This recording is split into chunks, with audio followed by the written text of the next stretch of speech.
let's move on to the main card. So this is the main card chat for UFC 279 Diaz versus Ferguson. And we'll get straight into it. No messing about. And the first fight on the main card is Johnny Walker versus Ion the Hulk Cutelaba. Performance of the night. I think I know why it's performance of the night, because Walker don't really have. He don't have good fights anymore, really, does he? But he, I don't know. I say, well, they both needed this, didn't he? Ain't Cutelaba got done a couple of times in a row? Oh, more than a couple. He's only won 2 of his last 8. Right. And Walker, he's got done a couple, hasn't he? The problem with Cutelaba, I'd say he's had a real rough ride.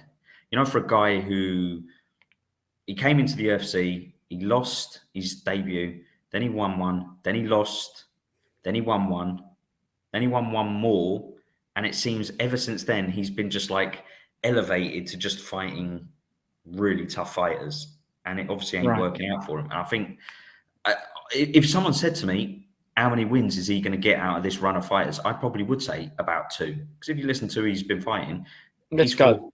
Okay, you tell me because you won't remember, right? Whether you think he won or lost. Glover to Shearer. No, he would have got done. He would have got jitzed. Yeah, he got choked out, but don't take too long over these. Khalil Roundtree. No, Roundtree would have smashed his teeth out. No, he knocked Roundtree out in the first round. Well, you're right. I won't remember. Go on. Ankalaev.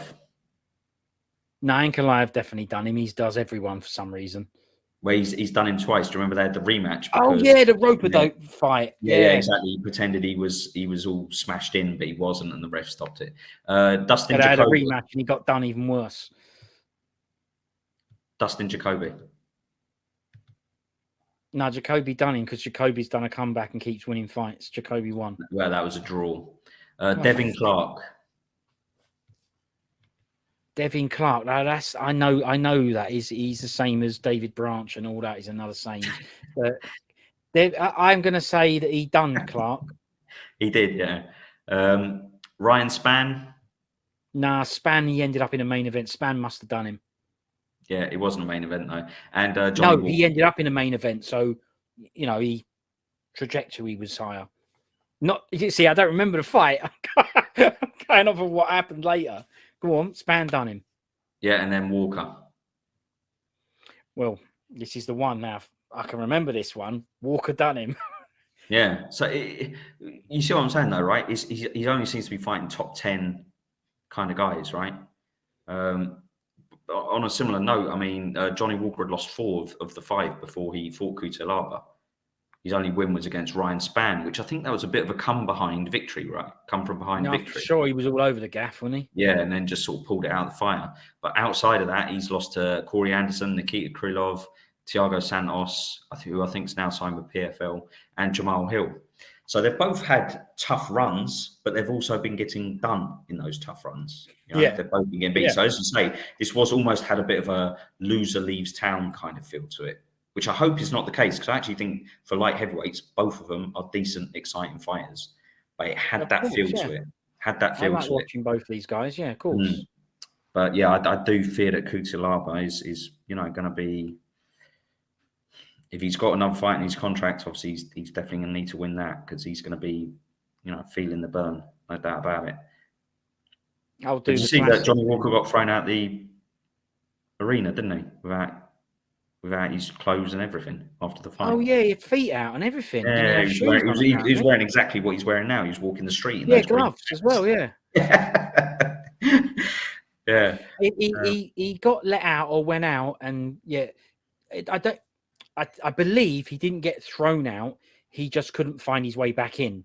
It was locked up, and they wouldn't let him in. He just couldn't get back in. It was done. If you know. I'm sure if he went to the normal entrance, they'd let him in. Since he was fighting in the cage 10 minutes earlier. I think I don't know. It's saying, I don't know. I can't remember. But I don't think he got dashed out. I think he ended up outside for whatever reason. But couldn't get back in. Yeah. Yeah, but he was with Kavanaugh. Ain't done nothing wrong, is what I'm saying, yeah. Yeah, but he was with Kavanaugh. I'm sure somebody somewhere could have got that guy back into the arena. It's ridiculous. But that anyway, does sound silly. Yeah, true. But yeah. listen, next time you speak to Mr. Walker, ask him the detail. All right. We'll get him on here to have a chat about it. Yeah, he loves the show. Right. So it turns out that was an all right fight. That when it, what's his name, John Kavanagh, will be happy with Walker getting a win, and he did the worm celebration on the shoulder. Was you cringing at that? What's that? Sorry. He did the Oh, worm the celebration. I don't think that's when he done his shoulder though. Was it when he fell backwards like that on the canvas? He did no. What he used to do was the worm from standing. So you'd fall. He still fell front. Yeah, I know what you mean. Yeah. He'd do it from standing and then bang. Yeah. Didn't do it from standing. He just did a worm. Nah, but I still was looking at it going, no. Nah, that worm. You ain't gonna do your shoulder from doing that. You are if you thought, do what he does, like say sort of face plant, and then you sort of the impact in your whole body. Right. Not just do it's not the worm ain't good enough to take a risk when you've already mashed your shoulder. It's not a good enough win celebration. I tell you what, right? I tell you what it isn't. It's not that. It's not worth it. And we're saying this ain't worth it at all. So I just don't think the worm is a good enough move to jeopardize shoulder. Can you do the worm? Well, now, funnily enough, in my breakdancing days, it's known as the caterpillar in the breaking world. And it was my move. My bro, his was the turtle. You know that one? Put your hands here. Yeah. His was the turtle. That was his. What? And he can actually spin round with his feet off the floor? Yeah. No, he's good at it. Right? No. When next time you see him, we'll ask him to do it, right? There's no way he's going to be able to do it now. It's like 30 years ago. Don't matter, right? I can still do caterpillar, right? And the hit was knee spin, but it had to be with this. So on the knee, then this. But to be fair, it weren't good, right? But it was his move. So his best move still weren't good.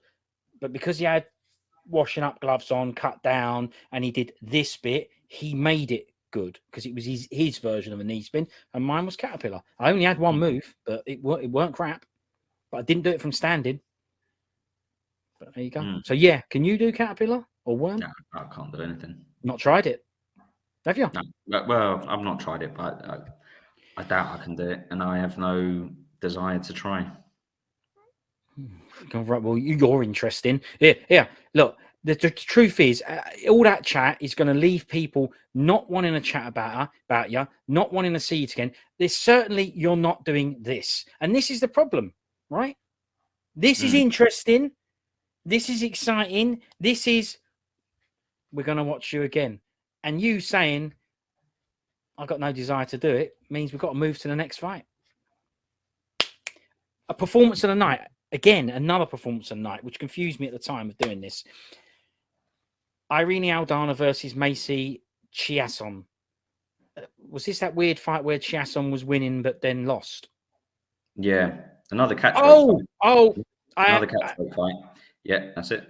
And it was the liver kick. Yeah. Interesting. Good. Do you think she'd meant it? No. Or was it just legs flailing and caught? There's legs flailing. I no doubt that she wanted to kick her at that time in the stomach or something like that, or in that area. If her head was there, it would have been the head, right? Whatever. All this sort of, in the way. When she said we practice it, it's like I'm sure you do probably practice, throwing your legs up and stuff like that. But I don't think she saw, there's an opening there to get a liver shot in. Bang, have some of that. That I do very much dispute. But it was weird because all of a sudden she crumpled up on the floor, didn't she? Chiasson, she just crumpled up on the floor, and it looked. I thought it might be something like a broken rib or something like that, but it was kind of bizarre because even on the first couple of watches, it didn't really look like much had landed. It almost looked like the foot hadn't connected with her, and so it's kind of weird that. Didn't really kind of understand. And the crowd were, I think, a little bit bemused, right? Because the crowd was silent and everyone was like, what's going on here? Is the fight been stopped? Yeah. But yeah, obviously you've caught a nice little screen grab of it there, and you can see why it did cause us some discomfort because that's when it helps to have a Chris Barnett or a Daniel Cormier bod. Of course it does, right? Because you got cushion in there, right? The thing is, it was only, as you say, in a slow motion replay that you saw the damage caused, as in you saw the rippling reverberation going through the bod into an organ. Then you could see it and go, all right, I can see how that hurt. But like you say, normal speed and whatever with a fight going on, I didn't know what was going on either. And we normally do before the commentary team do, you know what I mean? We don't normally need the truck. I can't deny it. I needed the truck. I You know needed what I mean? the truck along, yeah. Yeah. So Chiasson was winning this fight. We can agree with that, weren't we? She definitely was winning this fight. I believe so. And Yeah, then- didn't she lost round 1, if I remember rightly? She lost round 1, or I believe she lost round 1, but then she won rounds 2 and was winning round 3 until that happened. So, yeah. Do we think this Aldana's actually all right? I do think she's quite good. I think she's okay. Yeah, she's won 4 of Yeah. the last 5. Unbelievably, she lost the decision against Holly. Holly Holm. Well, Who doesn't lose a decision to Holly Holm, right? Just bores you into not submission, because that would maybe be that's more what they do. They go, I can't bother with this fight anymore. Just Yeah. give it a decision. I'm just gonna forget it. Can't be bothered. Yeah. Well, she'll be in the next fight. She'll have to be a main event anyway. So nothing you can do about that. What, Holm? Yeah. Yeah, it'll probably be for a belt and all. Yeah. I don't know if she's got some dirt on Dana or what, or on Shelby or Maynard, or she's got some dirt on someone. There could be some truth in it. I actually think the thing is, when she first burst onto the scene, Holm, I did think she was amazing. I did think she was good. You know, like So did I. someone who really did look like a well-trained, well-schooled fighter. But now she just seems to be doing the same move over and over again, once around, and then the rest of the time she's just sort of shadow boxing. I thought she looked all right as well, because you could see she had decent movement. You could see her stance look normal, unlike, say, Misha Tate or whatever. You know, she looked like she could fight, looked like she trains. Bod was amazing, looked like she's very fit and strong and agile.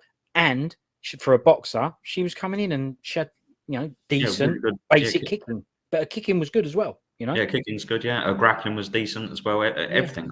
She was exciting. It's almost, I don't know. Anyway, I ain't talking Anyway, about look, let's go to the next fight, right? The first of the Daniel Cormier remix fights. And it's Leader Leach Jingliang versus Daniel D. Rodriguez. This is the one where you said it's only out of all the remix fights, this is the one where you thought was a little bit unfair, and fair play for Jingliang for taking this fight. And not because anyone wants D-Rod to lose or whatever. A bit of a shame, though, that he ended up losing it. But I suppose it don't matter, because it's a short notice replacement. He's fighting someone who's bigger than him, so it won't change any so-called stock going down and stuff like that. But my question is, do you think he lost the fight? Well, firstly, I think in a way, this is the outcome was not necessarily that bad, right? Jingliang doesn't lose, as you said, lose any stock, because he actually put up a good performance against someone a lot bigger than him and arguably won the fight. And Rodriguez doesn't have a loss on his record. He beat a guy who you could say he was expected to beat because of the weight advantage. And so, if you like, both of them are just kind of still in the same position they were before the event, which I know for these guys isn't going to be what they want, right? You have fights to elevate your position, not to just stay the same. Sure. But at least none of them have lost out, let's say. Now, right. I ain't going to go into the whole suit debacle. Don't care about the suit. Even though didn't you send me the suit clip and say? No, that was Gav. Gav sent you the suit clip. Okay. And I agree that he did look wicked in the suit, and we've done a chat about it. Yeah. But now all of a sudden it's just become like Jingliang's persona. He's the suit guy. It's like boring. Well, right? Anyway, regardless, honestly, this was one of those fights where I felt like no one could complain at the outcome. If you ask me who did I score it for, I lean towards Jingliang. Yeah, and me not too. Because I had any kind of natural bias towards him wanting to win because he was the hard done by guy and find someone. No, of course didn't not. care about any of that. Don't have a preference about. I really like Jingliang, but I don't dislike Rodriguez. I like D-Rod. No, I think he's good. Yeah. I had no preference, no bias, no nothing. I just watched the fight as a fight. As if that was the fight that was always supposed to be made. And I think I lean towards Jingliang. If I was scoring out, I probably would have given him the fight 29-28. But it was one of those ones where I went, if it goes 29-28 Rodriguez, no problem at all with that either. I think even in the fight stats it was the striking, I still think favoured Lee. I'm just going to call him Lee for now. David Lee. David Jingliang. Who is that? No, they favoured Lee. Right. Yeah. Okay. They favoured Lee. He had the advantage, but a lot of those were leg kicks. And as we know, judges seem to have a preference to score higher value on face strikes or head strikes. Yeah. So Rodriguez had the advantage on head strikes. So maybe that's why he got the decision, just because he landed more head strikes, which just seem to be scored higher. That's it. They need something to make the decision, and they went that swings it for us, and like you say, it's okay. He was also the aggressor for most of the fight. When I say the aggressor, he wasn't being particularly aggressive. He was holding the center of the cage. It weren't very good, was it? No, honestly, it was a really boring fight, that one. It was crap, yeah. But does Jingliang think he won or not, going off of that shot?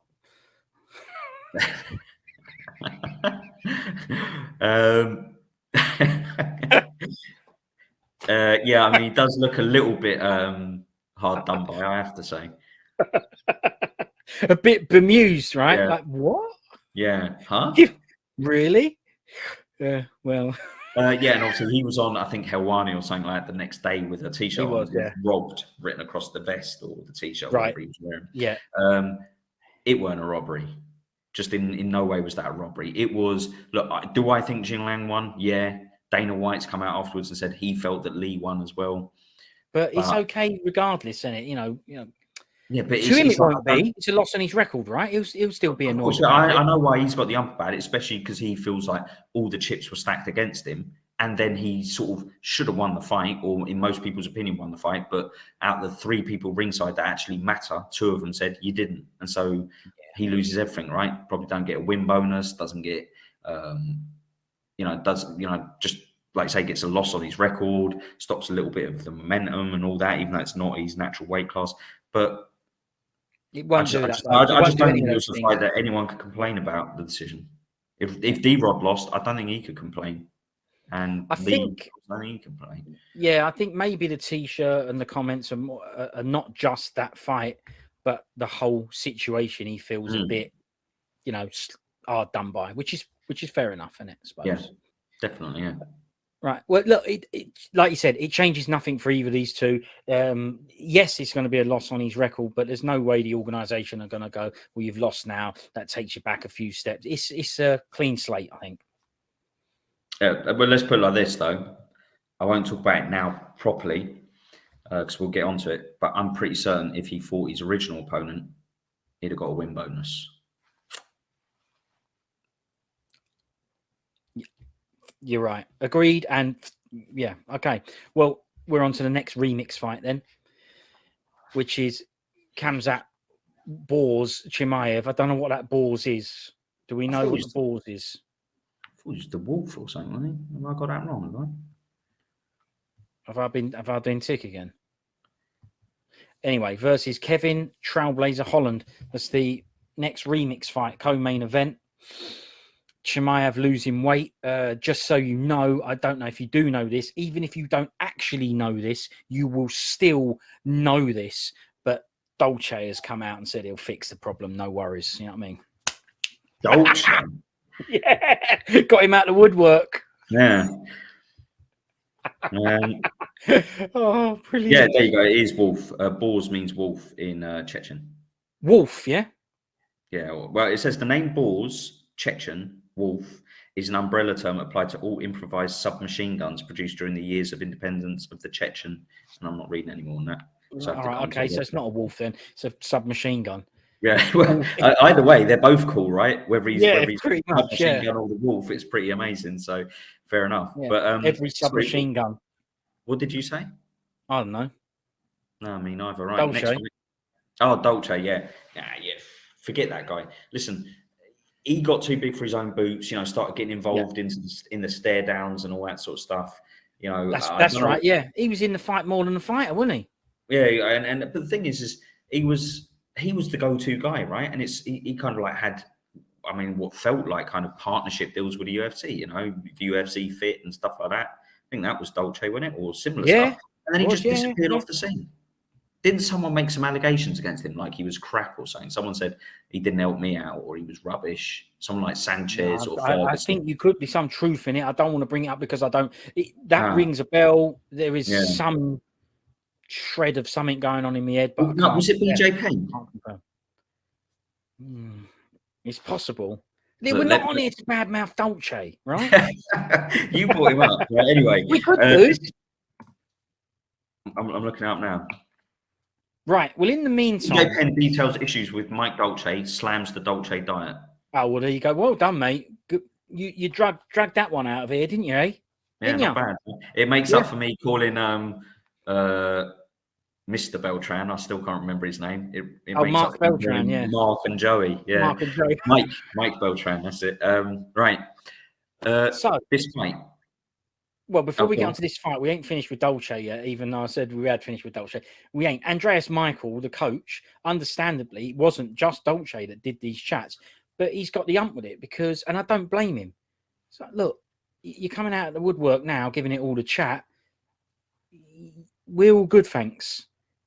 You think we don't know what's going on? You think we don't have nutritionists and coaches and this, that, the other doing this stuff? The way he dealt with it was amazing. He's like, I've got the ump with people saying it, disparaging my team and what we've got going on here. But thanks, but we're all good. I like him, this Andreas Michael bloke. Well, you ain't all good though, because you were 7.5 pounds overweight. Mm. But I know what you mean. Lot, Yeah, it? It was a bad one. But maybe he does need Dolce. Maybe he needs eat a bit of humble ingers. No, definitely don't need Dolce. But yeah, let's have it. Chat about the fight. There's something to remind us. Something you wanted to discuss. Yeah, I've got no problem with this for a couple of reasons. No problem with what? Tell me.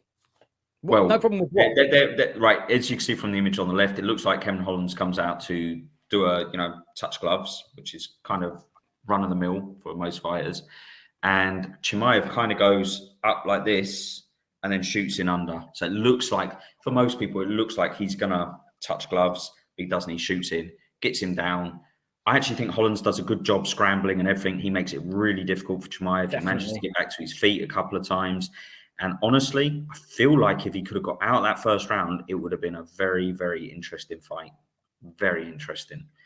Because Chimaev went from 0 to 100 miles an hour in that fight for 2.5 minutes. And I honestly thought he was going to run out of puff. I know he's done 3 rounds with Burns. It was a different fight. That was a stand-up affair. This, he was tossing Holland around and trying to control him and everything for, the best part of 3 minutes or something. And I honestly thought, if this gets out of round 1, I'd be nipping to the bookies and saying I'll have a 5 on Holland's. That's what I thought. I just thought that Chimaev went too hard, too fast. But just to quickly chat about this, I don't think it was anything dirty from Chimaev, for the simple reason that, and I have seen other stuff as well. This is a regular takedown he does, and he does it that someone showed it in the fight against Jingliang, I think it was. He done the same thing. He comes out. Jingliang didn't offer his hands. That wasn't like a friendly touch. He does a fake jab and then shoots under. And so it's something he's done before. It's a move. The Holland's Chimaev, they'd already touched gloves before the fight because it was co-mains. They were brought to the center of the octagon. They'd already done the fist bump. And so I just think that while it didn't look good, while it did look like a bit of a dirty dog move, I don't think it was. I just think that's what Chimaev does. And like I say, they'd already touched gloves. And I would also say to Holland's, always be prepared. If you're in a fight, don't let your guard down. Don't make yourself vulnerable. You can even see there. Look at his feet position when he's coming into to offer look at his legs. Right? Yeah. He's made himself so. Even if you are going to offer your hand, at least be in a proper fighting style where you're in a position to sprawl or split your legs. He didn't. He came out basically square on, feet together, like he's waiting for the bus to do a high five with a mate, and he paid the price for it. So I think he was ill prepared. I don't think Chimaev was being dirty. I just think it's a move he does. He'd already touched his gloves and done the sportsman-like thing. Right. And he's done this move right at the start of a fight before, exact same move against Jingliang. So I don't think it was dirty. I just think it looked dirty. Yeah, and you don't have to do this glove touch thing. You know, if you want to do it, you do it, and Yeah. if you don't want to do it, you don't. But my question then, after that little breakdown, is let's just say Hollands went back to the cage after the central glove touch co-main event glove touch. Yeah, they both go back. Let's just say at that point he done the technique as you know they do. They put their hand up to go, "Are we touching?" And I don't know this. I haven't checked, and I might not have been on camera anyway. And Chimaev said, "Yeah, cool, we'll do." Yeah, that would be dirt. That would be dirty. Yeah, interesting one. But there is, no one's brought that footage to light, and as you know, people would do. Other people, like I say, have brought up the fact that he does this, jab and then shoot in for a takedown. That's just one of his moves, and that's, to me, that's all he did was. Some people also let's not kid ourselves. Some people they don't just come out and offer the hand. Sometimes people do come out with that kind of a stance early on as well, right? A sort of keeping a bit. Yeah, and of course. Yeah. You could look at that and go, well, that's what Hollands was doing, right? He was kind of putting his hands out as if to say, Could be. I just think that I don't think Chimaev was being dirty. I don't think he's got any reason or need to be dirty. It's not like he can't shoot in on a takedown 5 seconds later. I just think that's one of his moves. He'd done it. He'd already shaken hands. I had no problem with what he'd done. Initially, I did look at it and go, "Oh!" I actually rewound it at the time. I rewound it. Me too. Yeah. Has he been dirty there? I went, "Has he been dirty?" And I can't deny my initial impression was he has the dirty dog or whatever, the dirty wolf, dirty submachine gun. I thought he had done a bit of a dodgy. No, submachine guns, because it's an umbrella for all of them. Yeah, exactly. Yeah. But afterwards, on reflection, I just think it is what it is. I think Hollands is more to blame than Chimaev. His lack of awareness was more to blame than Chimaev trying to gain an unfair advantage. Protect yourself at all times. Don't just mean from punches to the face. Exactly. It could mean from getting double legged, right, or whatever, getting taken down. So that was the beginning of the end, if you like, of that fight. He gripped onto him. I agree with you that I think Holland did a wicked job of not just letting that happen. But anyway, it happened, and Chimaev won that fight, if you like, easily. Would it have been as easy if it went to round 2? Well, we're not going to find out, and that's what Chimaev has protected himself from in this fight. So we can only speculate. I guess now, have you got anything else to say about this fight particularly? Because not much happened in it, really. Not really, other than obviously the weight miss is a bit of a concern, because obviously he was more sort of building himself up for a welterweight title shot, and now that's kind of all a little bit like, right, well, where does this guy actually sit, welterweight or middleweight? I think he's a main contender for both, but I get the impression that if he won his fight at welterweight, he would, against Diaz, he would basically be looking at guaranteed title shot of the winner of Usman Edwards rematch, if they rematch. Now I think that's all up a little bit up in the air. I think if I was the UFC, I'd be going, can I trust this guy to make weight? Because don't forget, he can't make, it's not 171. He's got to make 170. There's no leeway in a title fight. So he was nowhere near on this. And I would, if I was them, I would say, if you're going for the welterweight strap, you need to prove to us one more time before you get a title shot that you can make 170. I wouldn't risk it. Okay. But other than that, I really like Chimaev. Everything. No, he's amazing. I like everything. The fighting style. I like the face. I like Ball's nickname now that we know what it means.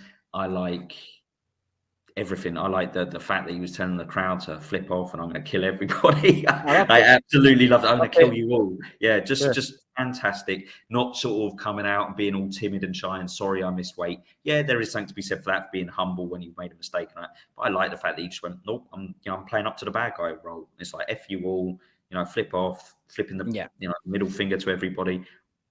I love the sitting on the cage with Darren Till. Yeah, brilliant. Really, really like this guy. I mean, I'd like him to be champ. Dare I say? Well, it'd be interesting.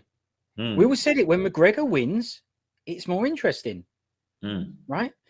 Look, dare I say it? the sitting on the cage is similar to a shoey, or you know what I mean? Yeah. Right, exactly. You know what I'm saying? Now, I'm going to bring up, because of the weight miss thing, I'm going to bring up a post-fight interview with Chimaev. Rogan. Loved it. I loved that he wouldn't let it go. Yeah. As you know, he said, what about the missing weight, blah, blah, blah. Normal question that any one of them post-fight interview blokes would have asked. And he went, oh, I don't give a damn about that. I don't care. All I know is I smashed. And he's like, yeah, well, you might not care now, but if that was a title fight, or if you're going to get a title fight in the future, very good. Really good. Control. Looked like he had control of it, you know? That's why he's the best at it, in my opinion. Mine too. Yeah, brilliant. Really, really good. Because, yeah, I think it was, like you say, he didn't let him get away with it. He didn't let him just deflect or ignore the question. He was like, I'm going to have to press you on this because people are going to want to know. Yeah. But, you know, obviously, he just said, I'm going to smash and kill everybody. He did, I don't know why I'm going to get killed or you're going to get killed, but he still did. To be fair to him, he still did take the question seriously eventually, and did say, I would have done it. Doctor stopped me doing it. So he did. You know, Rogan got it out of him. So that was good. Good interview skills. That like that a lot. Now we might as well move on to the next fight, right? Yep. It's the third remix fight, and it's the main event. Nate Diaz versus Tony Ferguson. No fight of the night on this. There was like 4 performances of the night. So I just don't understand what's going on here. Anyway, so this was... Ferguson was always going to fight welterweight on this event. Agreed? It's right. He was Jingliang. So he'd gone up from 155 after getting booted in the head from Chandler. Said, I'm going to do a 170. So it was always going to be a 170. So there was no weight mix-ups here. So was Diaz at 170. So they just end up matching these two together.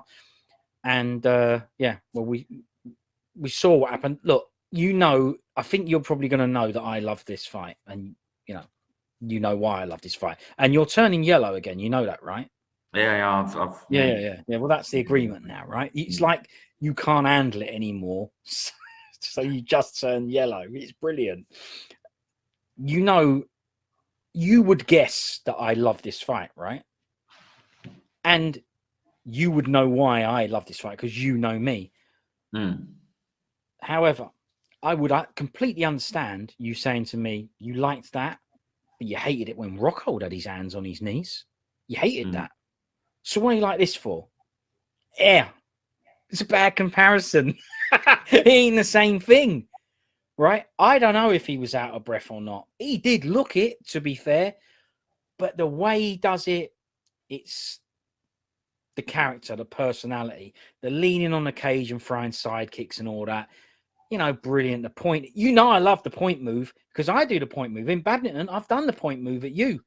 So you know I like the point move, right? I've done that before that guy. So I like all of that.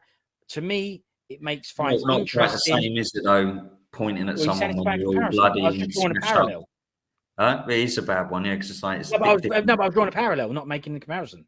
Well, you did. You said, I've done it before him and all that. I'm the original. Yeah, that's right. Like, but I was just drawing a parallel to the point.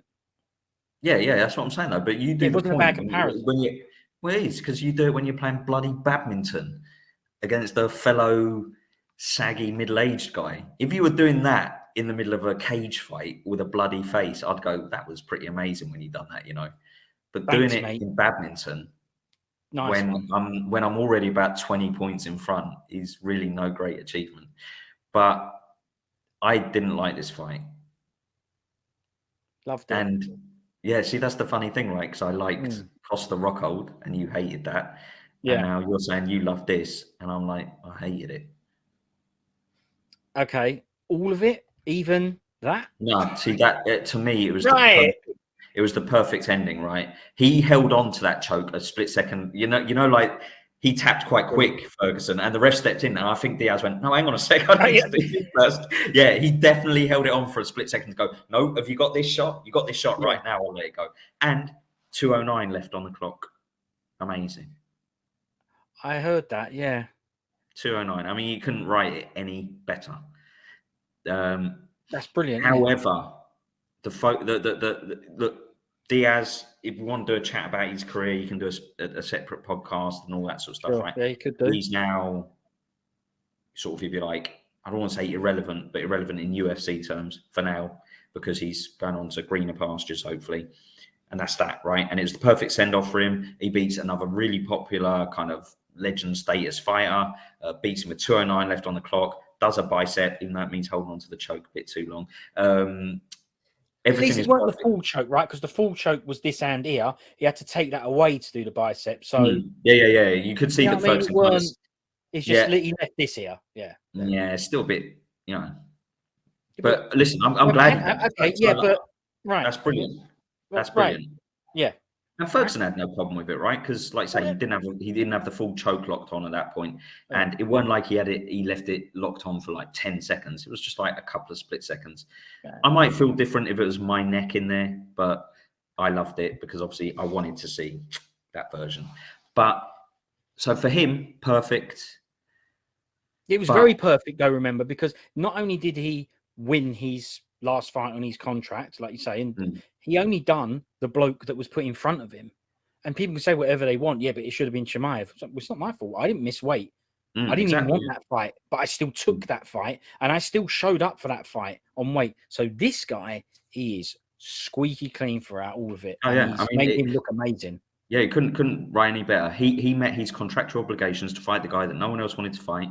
That guy didn't make his contractual obligations, so now Diaz can basically say, can say what you said. You know, you're a wimp. Right. You bottled the fight and all that. He keeps his reputation and everything. He wins in perfect fashion with a submission, with 2:09 left on the clock against the guy. Let's be honest, it's not like they just shipped in some random guy. This is a guy with a real good name, good record, one that fans really love as well. In Ferguson, everything for Diaz was perfect. Everything. Yeah, that was the perfect send off. Yeah, I have to say, Ferguson looked.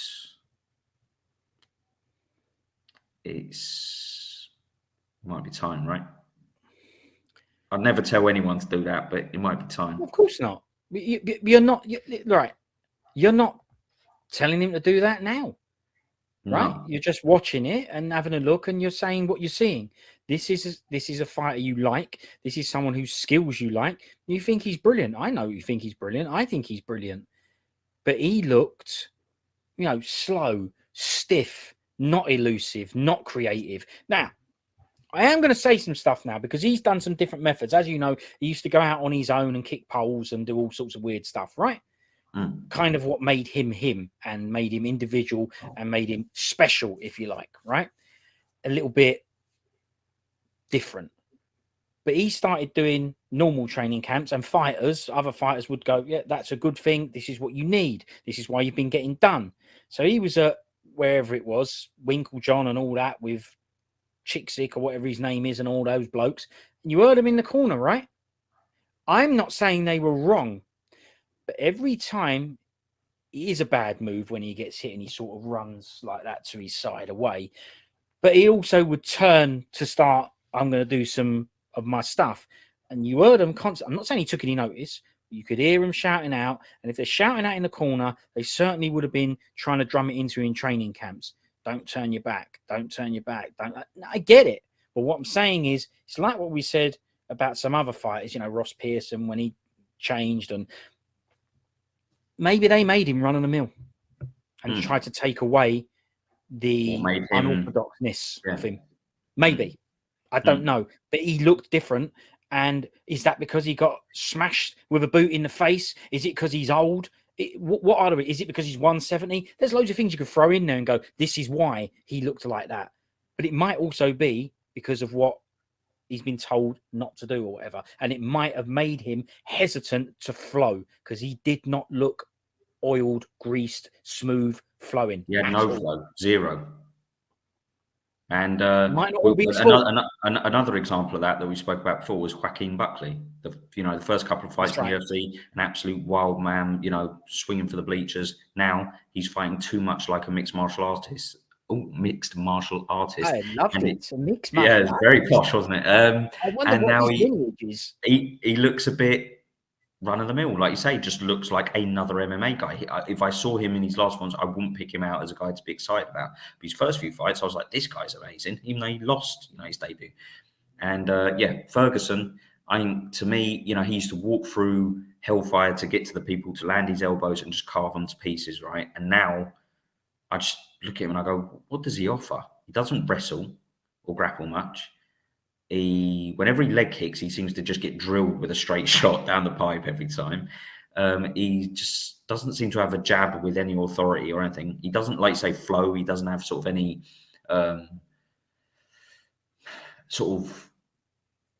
uniqueness to his game. Like say, he used to have stuff like elbows from weird angles or spinning attacks. He ain't got none of that anymore. Yeah, he used to have nice you take that out, and all that, didn't he? Bomb, yeah. You take all that out of him. Yeah. It's like you're just left with, to me, someone who's, I don't know, he just looked slow. He looked stuttery. He didn't look strong. Didn't look anything.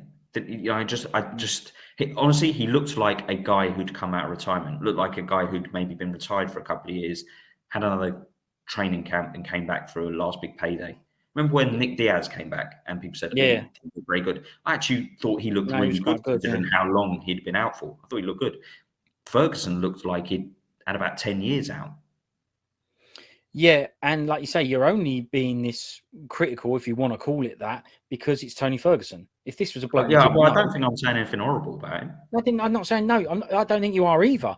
But the only reason you're saying this is because of how good and you think Tony Ferguson is and has been.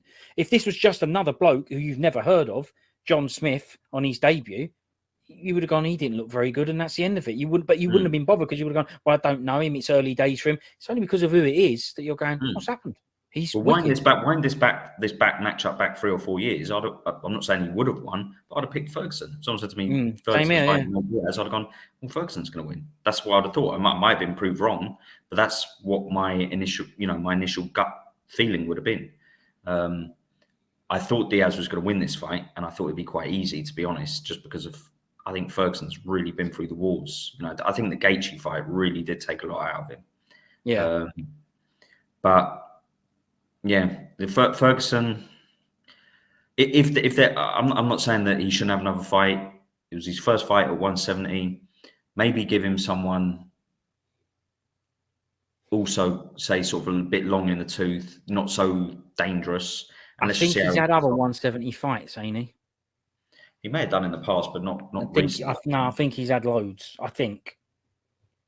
I heard something like that. So I think he may have had quite a lot. I think. I'm not 100% sure. But anyway, you could double check it. Not that it matters. Look, I don't think he's quitting anytime soon. And that's why I love the guy, right? Who in their right mind wouldn't retire after getting that Chandler kick in the face, in the chin, right? Honestly, most people would. He ain't most people. He ain't normal. He's got, the heart, determination, this, that, and the other. Very, very unlikely he's going to want to go out on that performance. I just can't see him quitting. I don't even want him to.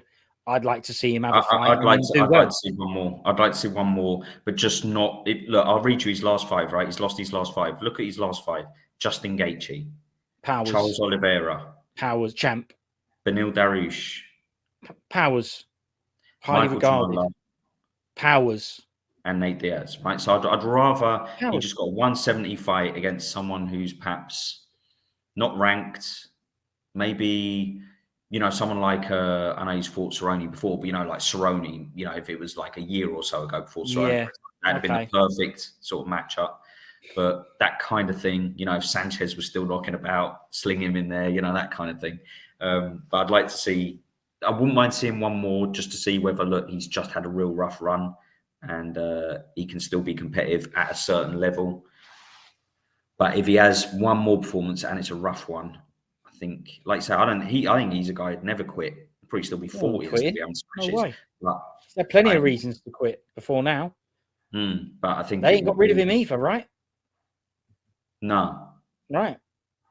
I'm not saying they never would, but I'm just saying they ain't got rid of him either. Look, it's lucky he never got smashed out in this one. He got choked, not unconscious, but he got himself into that, and he ain't gonna. It's not like he got banged out again, cold or anything. So.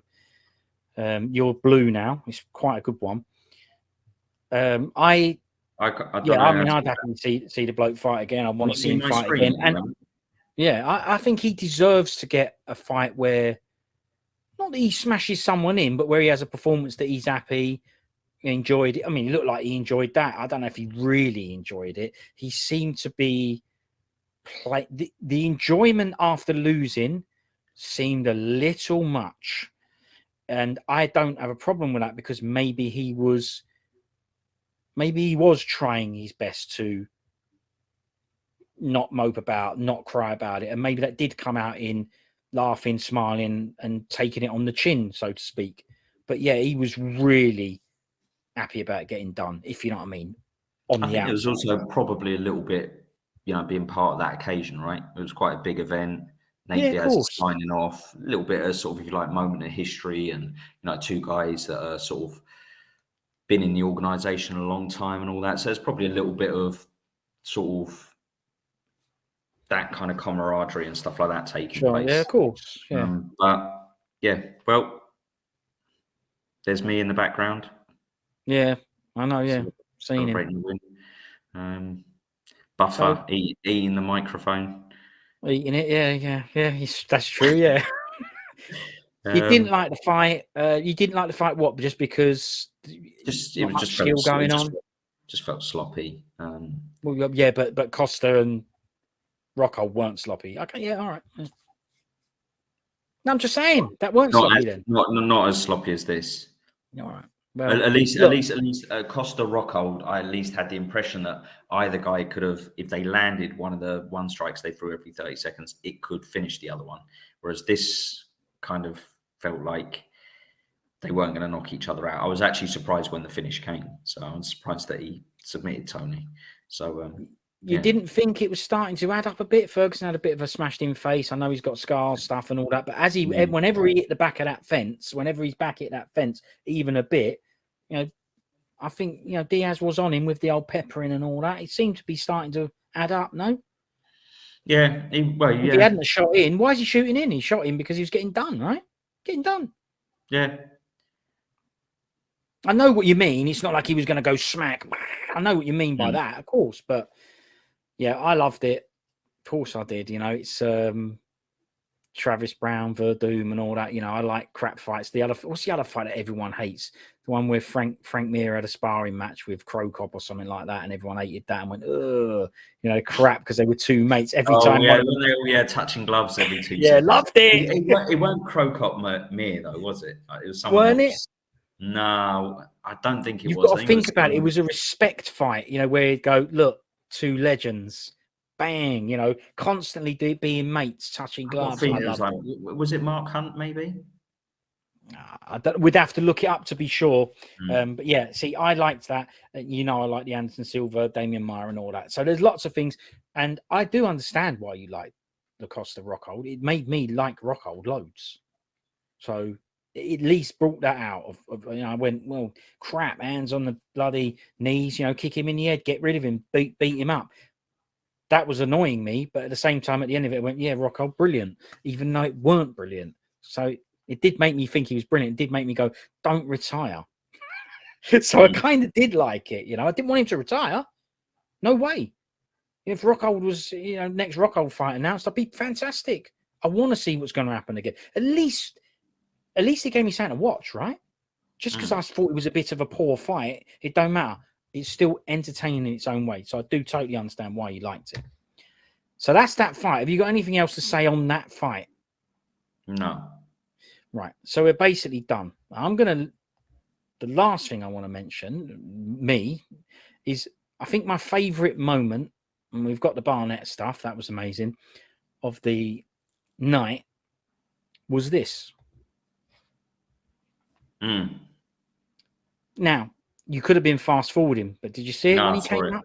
No, Loved it. That was the face when the camera went on him. That was the face when his name came up at the bottom. That was the face when people started cheering. And that was the face when the camera left. That was the face. Everything's brilliant. The stance, the neck, the face. Loved it. It was like they stuck it. I remember thinking it was like they just stuck a cardboard cutout of him. Yeah, In he the didn't arena. move. Yeah. He just kind of froze and went, "I'm on camera." That's it, and stood there. No reactions. Listen, No. I know the feeling. I've been on the camera at the start of a UFC event, remember? And I just froze and all. I've seen it. So The it camera can pan, happen. and you were only there. It was panning around quick. You didn't have a few seconds of you standing there. Yeah, I'm not like one of these guys who, like some people go like, like this, or they'll go, that and all this sort of stuff. Wait I a ain't minute. like that. Wait a I've minute. just Do them done a again. What do some people do them again? What's some nah, of the classics? Oh, no, people do screaming, the Just Bleed guy, all this sort of stuff, and yeah, and getting their shoe off and with a beer and all that stuff, yeah. But I didn't. I just done a yeah, so yeah. Well, we know exactly what you've done. yeah, that's it. That's what you've done. BJ Penn ripped me off. That's my move. The truth is, you was first with it. Get your own move, So BJ. brilliant. Overall, did you end up enjoying the event? We'll finish on that. Not really, no. If I'm being No? honest, nah. There was nothing that. Okay, Cycle through the fights really quickly because I'm going now. Cycle through the fights and I'll tell you. I'll give you a score out of 10 for each well, of them. let me tell you, right? Well, not the early prelim. Get going. You may not have. Okay, yeah, understandable. You may not have enjoyed the event, but I know for a fact you enjoyed this Podders. I know. Yeah. Go on, yeah. Yes. Yes. So I know. Like, as in, not in a pervy way, as in, muscle definition. Like I said, shoulders and stuff are really impressive. You've got a really good, strong physique. Look, even really in this shot, right? Look at the body in that shot. Look at it. Yeah, great. Powers, isn't it? I don't know how you get a bod like that. It's really impressive. Like I said, Ask not Danielle nothing. Wolf. So you're saying you just not want prelims onwards? Go. You can do what you've brilliant. said. 8.5 out of 10. Brilliant. No, 8. 6. It weren't bad. It was all right. Just over too quick. Not enough. Like 5, whatever. This was all right. 6. Yeah, this was all right when it was on as well. 6. Didn't really like it that much, to be honest. Like 5 maximum. Like a 3. This was exciting. I'm going to give that like a 7 or an 8.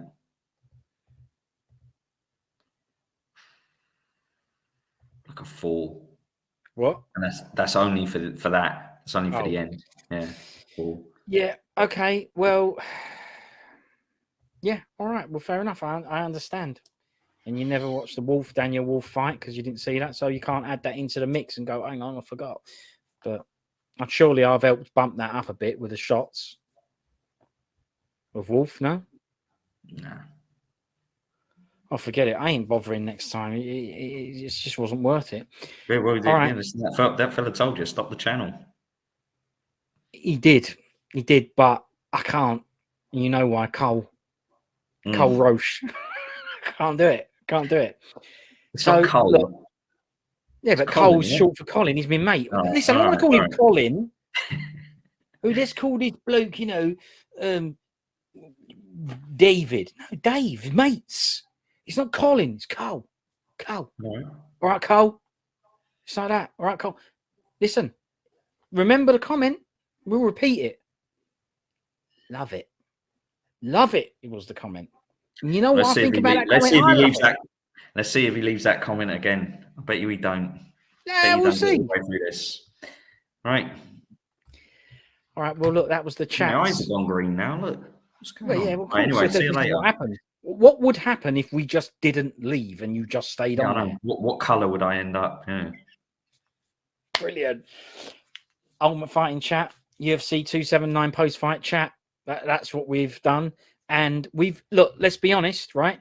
We have done that podcast and that chat against all odds. You know what I mean? Against all odds. Yeah. Right. Put that in your pipe. Right, exactly. But there's a reason. Yeah. There's a reason. All right. Yeah, good old Cole. Pipe that, you flip. Thanks, mate. See you later. Yeah, see you later.